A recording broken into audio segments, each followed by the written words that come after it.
श्री साई सच्चरित अध्याय 43. श्री गणेशाय नमः. श्री सरस्वत्यै नमः. श्री गुरुभ्यो नमः. श्री कुलदेवतायै नमः. श्री सीतारामचंद्राभ्याम नमः. श्री सद्गुरु साईनाथाय नमः. या अध्यायात महाराजांनी मृत्यूआधी केलेल्या गोष्टी आणि इतर घटनांची हकीकत ऐका.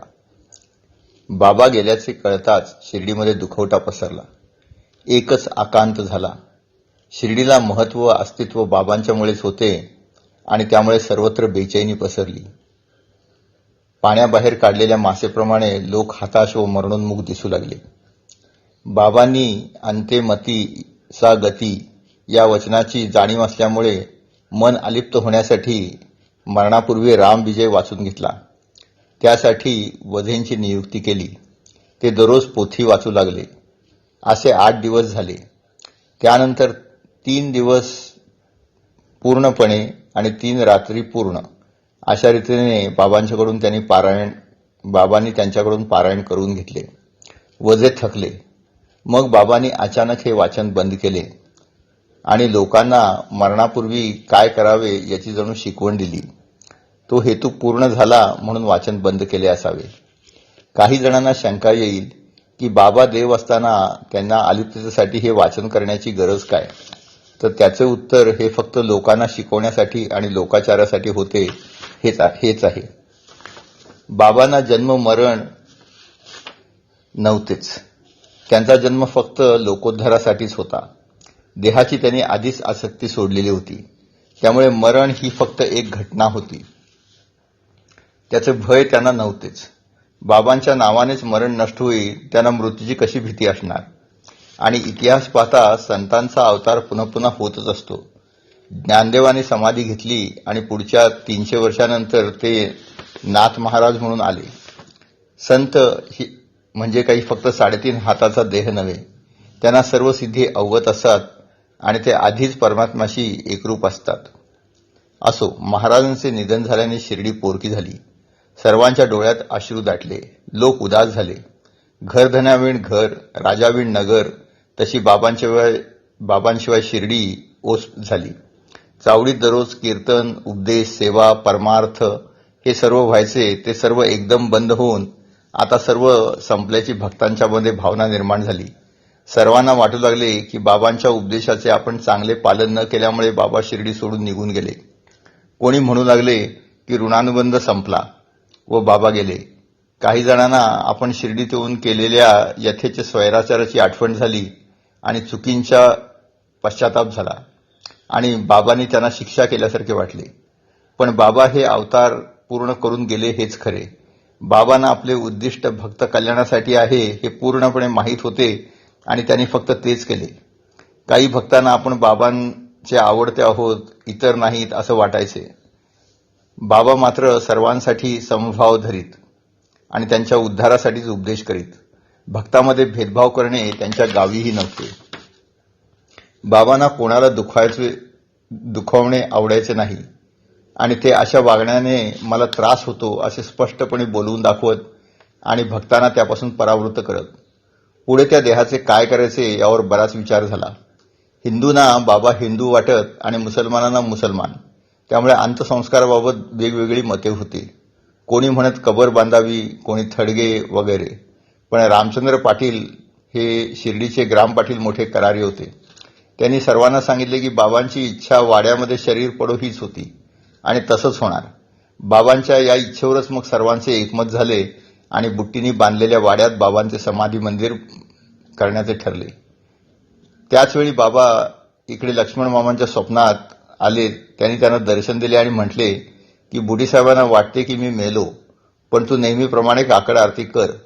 लक्ष्मण मामा हे माधवरावांचे मामा होते. ते अत्यंत कर्मठ होते. त्यात हा दृष्टांत झाल्यानंतर ते आरती घेऊन तेथे आले. त्यांनी पूजा केली आणि बाबांची आरती केली. कोणाच्याही विरोधाला ते जुमानणार नव्हते. तरीसुद्धा बाबांचं ते निष्प्राण शरीर पाहून तेही उदास झाले. मुठीत उघडून विडा ठेवून दक्षिणा देऊन ते परतले. मग दुपारची आरती जोगांनी केली. यापुढचे वर्णन पुढील अध्यायात होईल आणि त्यात बाबांच्या मरणाबाबत राहिलेल्या गोष्टी सांगू. श्री सद्गुरु साईनाथार्पणमस्तु. शुभम भवतु. अथश्री साई सच्चरित अध्याय 44. श्री गणेशाय नमः. श्री सरस्वते नमः. श्री गुरुभ्यो नमः.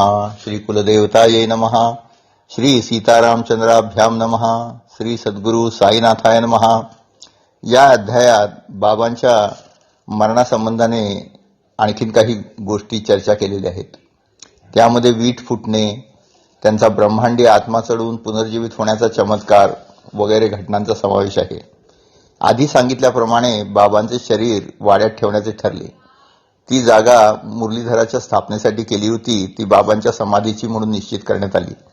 त्यामुळे तो वाडाही सत्कारणी लागला. अन्यथा तो भयान स्थितीत तसाच पडून राहिला असता. आज तेथे जी भक्ती, क्रियाकर्म, यज्ञ, पूजा अर्चा होते त्याला कारण साईबाबाच. बाबांच्या देहत्यागाआधी एक विचित्र घटना घडली. बाबा नेहमी एका विटेवर हात ठेवून बसत. बाहेर गेले असता एक मुलगा मशिदीतील केर काढत होता आणि त्यासाठी त्याने ती वीट उचलली. ती सटकून पडली. जुनी झालेली ती वीट मोडली. बाबांनी हे पाहताच ते म्हणाले की ही वीट नव्हे तर माझे कर्मच फुटले. ती वीट माझी सोबतीण होती. आता मी पण जाणार. बाबा अति निराश झाले आणि भक्तांना आश्चर्य वाटले की विटेसाठी बाबा असे का निराश झाले. अर्थात हा लोकाचारच होता. बाबांची अलिप्तता सर्वांना माहीत होती. समाधी आधी 32 वर्षापूर्वी एकदा बाबांना दमा उठला व त्यातून बाहेर जाण्यासाठी महाराजांनी ब्रह्मांडी प्राण चढवायचे ठरले. त्यांनी म्हाळसापतींना सभामंडपाचा एक कोपरा दाखवला आणि सांगितले की आता आम्ही जाऊ ते 3 दिवसांनीच परत जिवंत होऊ. पण तसं न झाल्यास त्या कोपऱ्यात समाधी खोदून तेथे ठेवावे. पण तोपर्यंत मात्र वाट पहा. त्यानंतर अचानक बाबांचे शरीर निचेष्टित झाले. जणू मरणावस्थाच. नाडी बंद झाली आणि प्राणाचं कुठलंही लक्षण दिसेना. श्वास बंद झाला. सर्व जणांना बाबा गेल्यासारखेच वाटले आणि आपल्याला दुःख होऊ नये म्हणून बाबांनी 3 दिवस वाट बघायची बतावणी केली की काय असे वाटू लागले. काही जणांनी तर बाबा गेल्याचा समज करून घेतला आणि बाबांना मूठमाती द्यायच्या गोष्टी सुरू केल्या. पण म्हाळसापती जागृत होते. त्यांनी बाबांना मांडीवर घेतले व अजिबात कोणाला दाद दिली नाही. 3 दिवस संपताच बाबांचा श्वास सुरू झाला व आळोखे पिळोखे देत बाबा जिवंत झाले. सर्वांनी आशा सोडली होती पण जिवंतपणाची सर्व लक्षणे परतली आणि सर्वजण पुन्हा आनंदित झाले. साईनाथ महाराजांचे निधन हे लोकाचारी होते. बाबा अजरामर आहेत आणि भक्तोद्धाराचे काम आजही समाधीस्थ राहूनही करत आहेतच. शेवटी साई हे एक देवाचेच रूप आणि एक अजरामर शक्ती आहे. घट फुटला तरी मातीत त्याचे अस्तित्व आहेच. त्याचप्रमाणे साईबाबा सुद्धा सदैव आपल्याबरोबर आहेत. गाणगापुरात श्री नरसिंह सरस्वती महाराजांनी अवतार संपताच पर्वत यात्रेसाठी जातो म्हणून अवतार संपवला होता व भक्तांनी अडवताच मी सदैव गाणगा भूनी आहे म्हणत त्यांचे सांत्वन केले आहे. त्यांचे पादुका पूजन करून भक्ती केल्यास त्यांची कृपा कायमच होत राहणार. तसेच साईंचेही आहे. पुढे बाबांच्या सर्व उत्तर क्रिया, पिंडप्रदान वगैरे भक्तरत्न बाळासाहेबांच्या हातून झाला. होम हवन, अन्नसंतर्पण, ब्राह्मणांना दक्षिणा प्रदान करून उपासनी व जोग यांनी त्या पार पडल्या.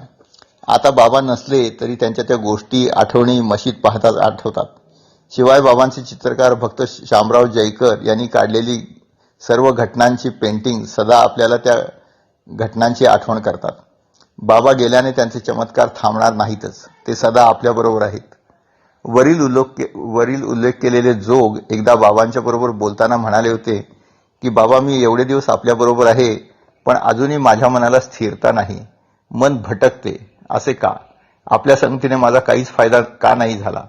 बाबा म्हणाले की जेव्हा तुझ्या दुष्कर्मांची राखरंगोळी होईल तेव्हा तुझ्या हाती झोळी येईल आणि तू भिक्षा मागशील. तुझा अहंभाव नष्ट होईल. तुझे बंध तुटतील आणि तुझ्या विषय वासना नष्ट होऊन मन शांत होईल. तेव्हा मला आनंद होईल. बाबा म्हणाले तसेच झाले.